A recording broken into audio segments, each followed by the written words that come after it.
Tipu korban hingga 750 juta rupiah dengan modus bisa meloloskan seleksi Bintara Polri. Seorang tenaga ahli anggota DPR Gadungan ditangkap polisi di Kemayoran, Jakarta Pusat.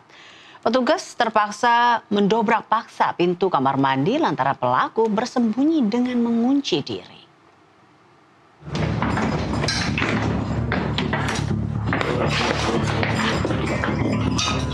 Sebuah kamar indekos yang berada di Jalan Industri Kemayoran, Jakarta Pusat, Selasa malam digerebek petugas Reskrim Polsek Metro Tanah Abang. Usai membuka paksa pintu kamar, petugas kembali harus mendobrak pintu kamar mandi karena pelaku nekat bersembunyi dengan mengunci pintu kamar mandi. Benar ya? Benar, Pak. Yang kamu DPR ya? Iya, Pak, yang aku Pak.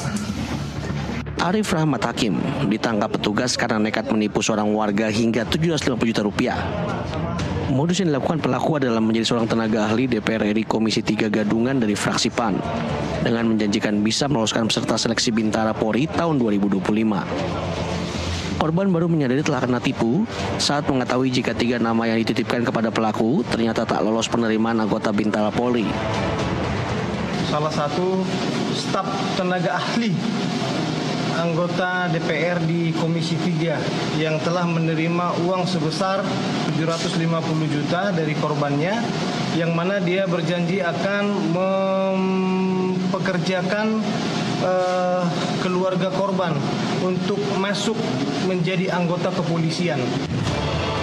Dugaan jika pelaku adalah tenaga ahli Gadungan diperkuat oleh keterangan dari Fauzul Abror, salah satu tenaga ahli anggota Dewan Komisi 3 DPR RI fraksi PAN.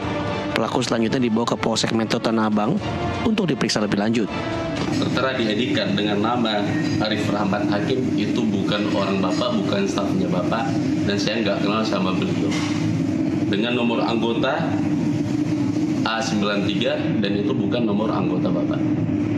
Tapi kalau model ID card-nya gimana, Mas? Kalau model ID card-nya juga nggak pernah dikeluarin dari DPR. Nggak pernah yang model itu. Pelaku juga dijerat pasal penipuan dan penggelapan dengan hukuman 4 tahun penjara. Dari Jakarta, Muhammad Ridwan, Jurnalis TV melaporkan.